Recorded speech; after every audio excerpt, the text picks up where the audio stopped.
nation right now.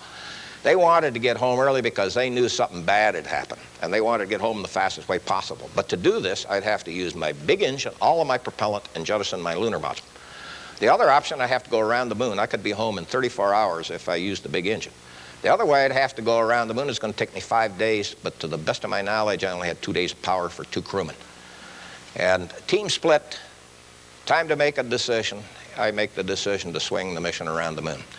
And this came as a shock to most of the controllers because they believed this was the wrong way. And all I had, and today I can say, I did not have any data to base it on other than the gut. And so we picked the path, and that then set the stage for everything else that would follow.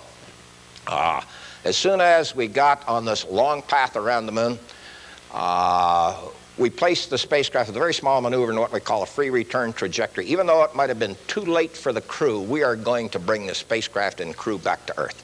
So that's the first thing we did, is get on free return. And then it was a process of power management. This young engineer that pulled the mission out of the fire in Apollo 12 is now the guy I go to on 13, young boy by the name of John Aaron, farm boy from Oklahoma, one of 13 kids. Father's a rancher, and his mother is a circuit-riding preacher. And basically I say, John, okay, you got the power management problem. What do you want me to do? And he says, Flight, 2 things we got to do immediately. We got to cut a day off the return journey. And I say, okay, John, I'll work on that part of the problem. What's the other one? He says, we got to power down the navigation system and displays. And I say, John, that one's not in the cards. And he says, why, Flight? That's the biggest power user in the spacecraft. And I say, John, the reason we got to keep the navigation system up is because this debris cloud that surrounds the spacecraft now that we're going to be in all the way to the moon prevents us from seeing stars. And we use stars just like a ship at sea for navigation purposes to align our nav system. So we will not be able to realign our nav system if we ever power it down, and we have to do a maneuver to accelerate our return journey to cut a day off the return trip. So that made Aaron's problem incredibly difficult because now we're going to burn up the majority of the power in the first 24 hours, and we still have another 72 hours coming back home. So we know that we're going to have to bring the spacecraft down to basically a survival level. In the meantime, I have one of my controllers, Phil Schaffer, my trajectory guys, trying to figure out new ways to navigate if we have to power the navigation system down. And boy, he comes up with some answers that are really off the wall, but they work. Anyway, we get past behind the moon. We got the spacecraft initially powered down. We're figuring out how we're going to navigate if an emergency comes up. I use the lunar module engine to accelerate our return journey. We burn and increase our velocity by about 1,000 feet per second using the engine I would have taken the spacecraft to go down to the surface of the moon. Well, this time it's our get home fast device. As soon as we power down the spacecraft, the only management flap in Apollo 13 begins, and we only had one. Deke Slayton, the boss of the astronauts, comes up and he says, look, I want you to get my crew to sleep. They're too damn tired. They're going to make a mistake. And then Chris Kraft, my boss, comes in and says, no, you got to get that spacecraft powered down. You're using too much energy. The thing that was interesting, Max Vijay was chief of engineering. He says, nope, they're both wrong. You got to restore thermal balance to the spacecraft. Because right now, with no source of heat internal to the spacecraft, the temperatures on the sun side of the spacecraft were plus 150 degrees. On the dark side, they were minus 180. So we had a 330-degree temperature gradient from one wall of the spacecraft to the opposite wall of the spacecraft. Everything on the dark side was freezing rock solid, and the system would not survive that. So what we have to do is we have to invent the only source of energy we have is the sun. We have to invent a barbecue-type maneuver to spin the spacecraft perfectly on its axis. And believe it or not, we literally ran a physics experiment in space for about almost an hour, trying to figure out which jet or sets of thrust or which jet or sets of jets fired in which direction for how long could be caused to get that set up the spin-up condition. And we finally figured it out and had the crew try it, and it worked like a champ. Now it's time to bring the spacecraft down. We bring it down to about, how are we doing for time, Chewie? You got about 6 minutes left. Oh, boy, I better hurry. Okay, so we got to get you through this. We got to bring the crew home, okay? Okay.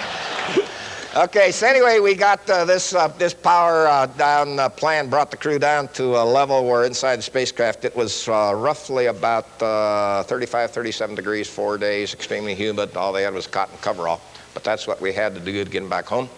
About this time, we realized the crew's suffocating, and you've probably seen that in the movie where we had to come up with, we'd run out of the canisters we used to clean the air.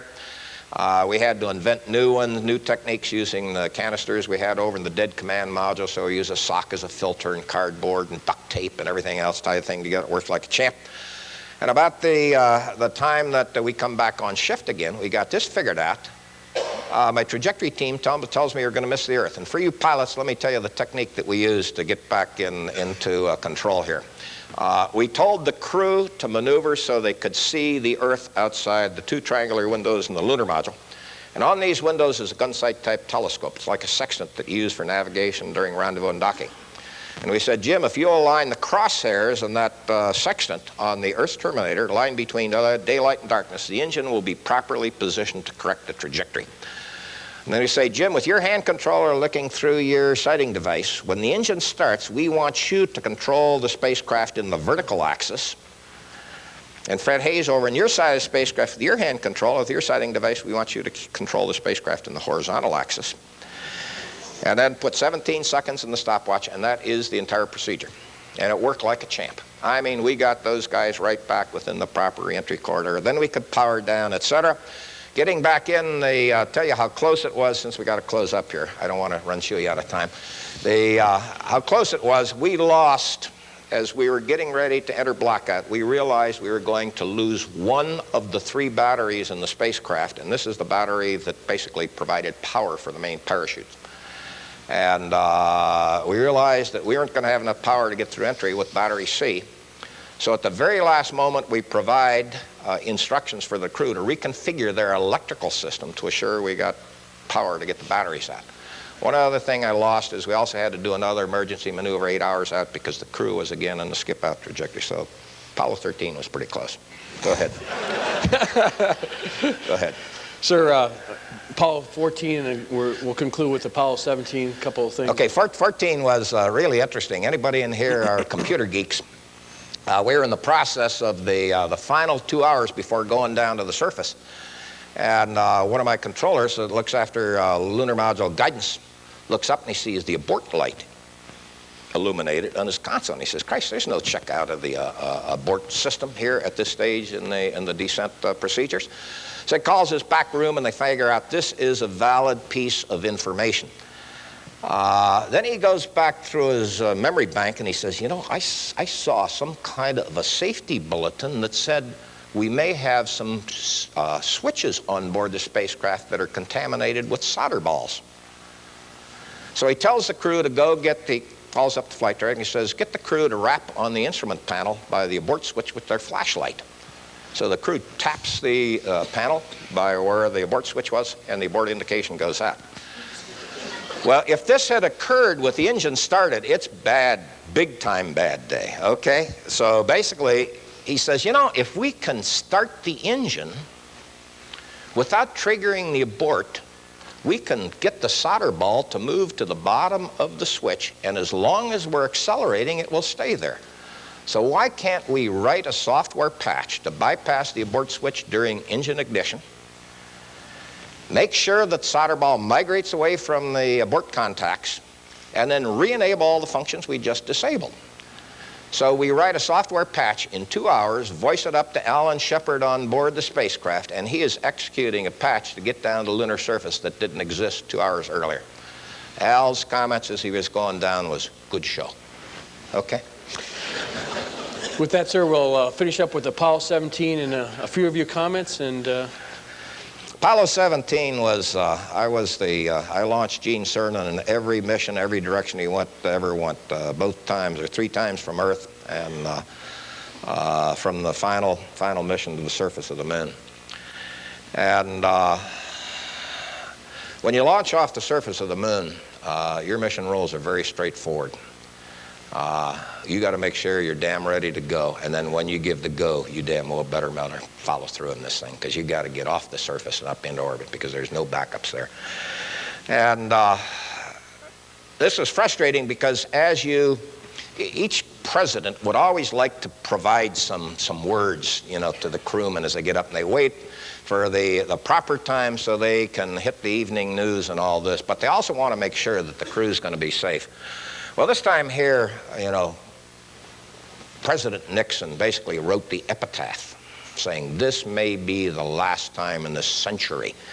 And I gave my public affairs a bad time because I said, I don't want to tell the crew. I don't want to say this, okay? Because this is not the way to finish this Apollo program. This is something that we must continue moving on. We got to continue forward. Well, I got overruled on this thing. And once the crew got up in orbit, we read the epitaph from President Nixon. And it was really, I think it was a bad day for America. It was a bad day for the space program because we had battled to get to the high ground, and a lot of people had sacrificed to get there. And now we were surrendering space. And basically, we've been marching in place, literally, from that day forward. If somebody had said, 30 years later, 35 years later, that we would still be tied to Earth orbit, I'd say, never happened. We're going to be outward bound. But this was a marvelous time to live because we believed in this dream that were given by President Kennedy. And we considered ourselves privileged and proud to be part of the team that implemented this dream. And sir, with that, your final closing remarks? Yeah, final words. And, as you got a piece of paper, I think maybe as you came in, I don't know if they passed it out. After the Apollo 1 fire, we sat down as a team and said, what should be our reference point from this day forward? And we talked about discipline, morale, toughness, competence, commitment, teamwork. And we said, as long as we live by these standards, as long as this is our reference for every person that ever walks into the door in mission control and wears this lapel pin, we will succeed. So I think the words are right here. Tough and competent, accountability, and the process of continuing to learn will always keep you on the right track. Thank you. Sir, on behalf of... Thank you. Thank you. On behalf of Air Command Staff College of Gathering Eagles, we hope this goes next to your Apollo 11. Thank you. Come on. Thank you. Thank you. Thank you. Thank you.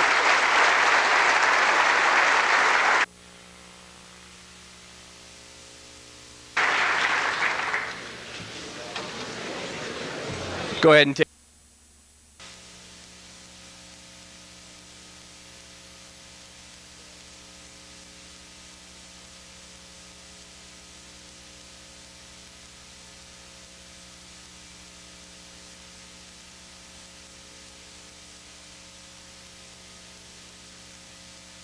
Donato, and I am deeply honored to introduce our next guest, a true American hero and a man of amazing courage. Colonel George E. Bud Day is America's most highly decorated living warrior with nearly 70 decorations and awards. During the Vietnam War, he commanded the 1st Misty Super FAC unit. After accumulating 5,000 hours of flying time, Colonel Day was shot down over North Vietnam and became the only POW to escape from North Vietnam and return all the way south of the DMZ. Recaptured just 2 miles from freedom, he spent 67 months in captivity and later received the Medal of Honor. Ladies and gentlemen, a World War II, Korean, and Vietnam War veteran, a hero of the infamous Hanoi Hilton, and recipient of the Medal of Honor, Colonel Bud Day.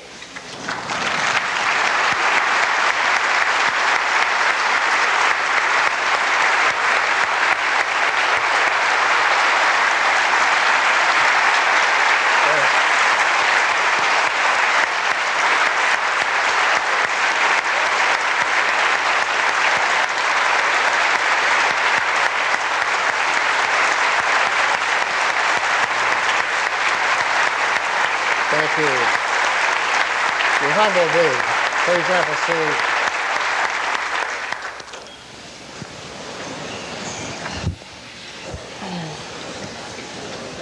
Thank you so much. Before we get into this, I want to make a couple acknowledgments. Here in the front row, we have really the godfather of current aviation, John Allison. Those of you who had the opportunity to listen to him speak have been truly blessed. He is a monumental figure in our history. I also wanted to acknowledge General Milton, whom I unfortunately didn't get to hear yesterday also. It's just impossible to put into words the problems and struggles that were facing our military back in those early days of World War II, both in England and over in the Far East. If someone were trying to pick the absolute worst possible setting for a war, nothing could have been worse than trying to manage a bomber and fighter force than England. Because the weather, as some of you may know, it's actually improved a lot since they stopped burning coal.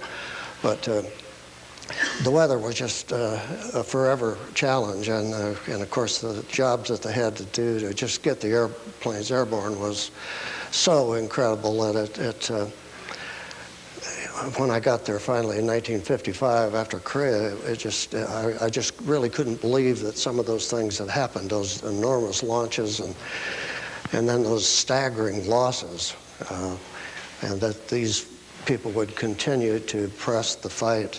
It was a thing to note.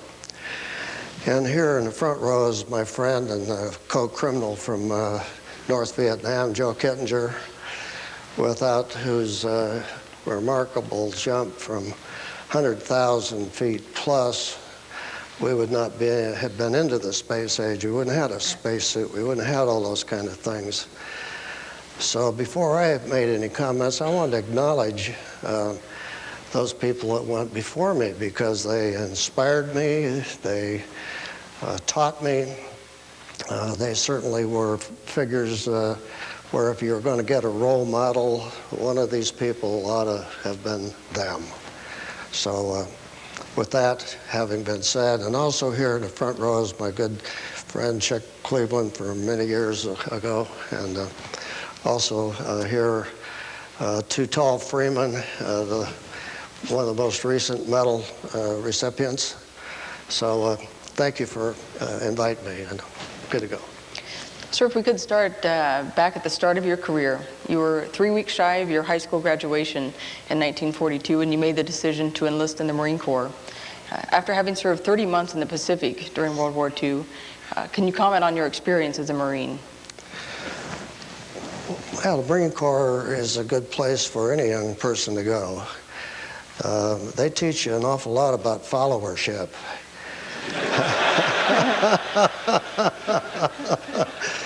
And believe it or not, those people, it selects out the leaders, because if you can't follow, you sure can't lead.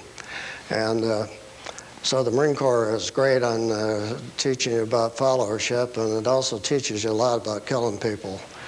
And that's what we're really out here all about. And I think that my experience in the Marine Corps was one of the most valuable things that could have happened to me as a young kid.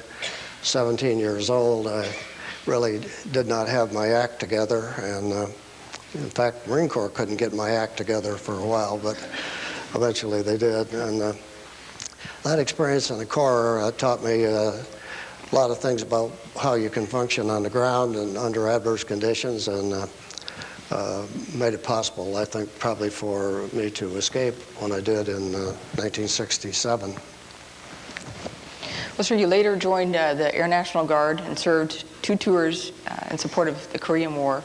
But I want to move to 1957. You were stationed at RAF Woodbridge, and while you were stationed there, you had 2 near encounters with death. Could you comment on the occasion when you ejected from the F-84? Yes, the hand of God has been on my shoulder, obviously, since I was a young sport. I had a no-shoot bailout at RAF Woodbridge. I was what they called a standboard officer back in those days. I flew checks on other pilots, and our mission in those days between Korea and Vietnam basically was trying to keep the fighter force intact, and the way that leadership did that was to hang nuke bombs on all of the fighter bombers, and in fact even a few fighters. And so what happened was over in Europe they stationed about, I want to say roughly a dozen fighter wings, 75 airplanes, every one of which was carrying about a 10 megaton nuke. So if you take a wing of roughly 75 airplanes and multiply that by 10, you see you got a lot of firepower, particularly when every one of those nukes does about a 30-mile radius of causing all of the things on the ground to disintegrate. So at any rate, what I was doing this day was flying with this young fellow to see if he could fly this mission, and basically they were one-way missions. Flying out of England to the Iron Curtain countries was about a 450, 500-mile flight. So you had to take off, climb as high as you could, which was not very high, and do that high leg, drop down, get down on the deck, navigate around. And in those days, England was just one mass of airfields. You could hardly get in a tall tree, look any direction, and not see an airfield.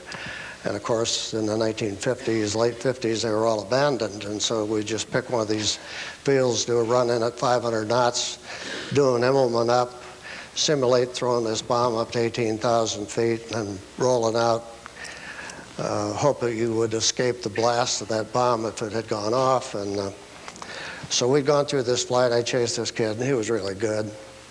His name was Ron Lukes from up in New Jersey, lieutenant, really a neat young kid.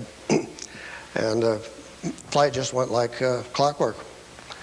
As we headed back toward Woody, we'd been up in North England. As we head back toward Woody, I got over Cambridge and just past Cambridge, and I got the very odd smell of strong jet fuel in the cockpit. And I was real familiar with that smell because I used to dip my lighter in the wing tank, and I always had a little loaded JP4 aboard. And so this was not a new smell, but it wasn't good. So I pushed up past him, gave him the signal to change channels, and that was the end of the radio conversation. I planned on landing at the base just north of Woody, and there was one huge cloud out in the horizon. As I went around the cloud, two airplanes were on takeoff and two were on the roll. So I boarded that and was up at about 6,000 feet or so, and what I'd planned to do was just semi-dead stick into the base, and as I got around the departing airplanes, there was a 124 had landed and stopped on the runway. So probably all that worked out okay, because when I went to pitch at about 5,000 feet, the engine started coming apart, and I got this cockpit full of vaporized JP4, just like being in the world's worst fog, but it was all fuel. And I could hear the engine coming apart. So I got on the gauges and rolled out, and luckily I was just about 180 degrees to runway. I knew I would be over base housing, so I extended the downwind a little bit and fired a canopy, and all those cigarette butts and all of that stuff that was on the floor roaring up into my face and about halfway blinded me, and as I started turning and final, the stick locked on me. At that point, I was about 300 feet or 400 feet or something, and those bases were the old B-17, B-24 crash landing bases, so they're just about a square mile of asphalt with some runway in between. So I wasn't really too concerned about what direction I was going to land. But as I got turning the final on what was the active runway, the stick locked, I pushed the power up to try to fly it out. It just wouldn't do anything, so I punched. And when I did, I came out of the seat and the airplane rolled over. It blew the ass end off the airplane, and I was into the tops of the trees. I had pulled that D-ring and thrown it clear up to Norwich, and nothing happened. So I'm looking over my shoulder, looking for a chute. It just never deployed. So I went bouncing into the trees, topping these trees off, and I said to myself, well, I bought the farm. And damn, I woke up a few minutes later, I was alive. I absolutely couldn't believe it. And so that's the story.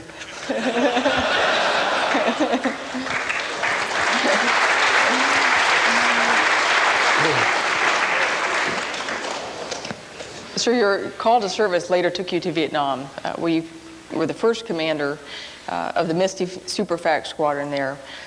Could you speak to some of the challenges of establishing that organization and flying some of those early missions there?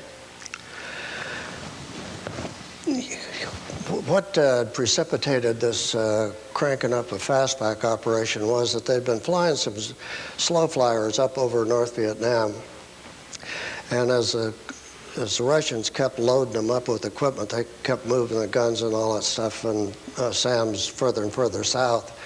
And it was just a foregone conclusion that one of these two shippers of 01s, I believe they were, single-engine bug smasher, about 100-mile-an-hour airplane. They were up doing FAC operations up there, and they were doing two shippers out of Da Nang. So it was a foregone conclusion that someone was going to get smoked, and as two of them were coming out, one of these missions fired a SAM, and luckily Lead, or whichever was a survivor, saw this big orange ball, and this little bug smasher just disintegrated.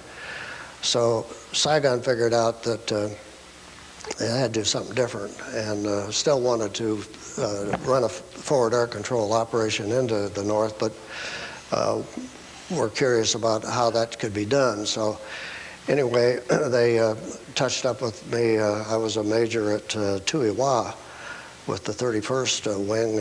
Gordy Graham knows a little bit that. And so I went up there and took a look at what we were going to try to do, and it was clear that we knew from Korea that buzzing around at 100 feet, that all you're going to do is get everybody shot down. So that was not an option. And initially, the question was of what we're going to use for an airplane. As I looked at the three airplanes that were in the theater, we had the 105s, and the two-seater 105s were all getting converted to the Weasel mission. I went up to Da Nang, flew the F-4. F-4 was a wonderful piece of iron, but it wasn't really well made for the FAC mission because you had these monstrous intakes out there about the size of this table, and they were right at eye level. What would have been ideal if you just had a little bubble on top of the canopy where you could have got a little higher and looked over the intakes. It might have been a pretty good airplane, but as it was, you basically had to do an awful lot of looking around in the turns. And so we wound up with the 100 as the airplane and two-seaters. And so I got some facts from up at Da Nang who knew something. They were Covey facts. I got 4 of them, and man, they were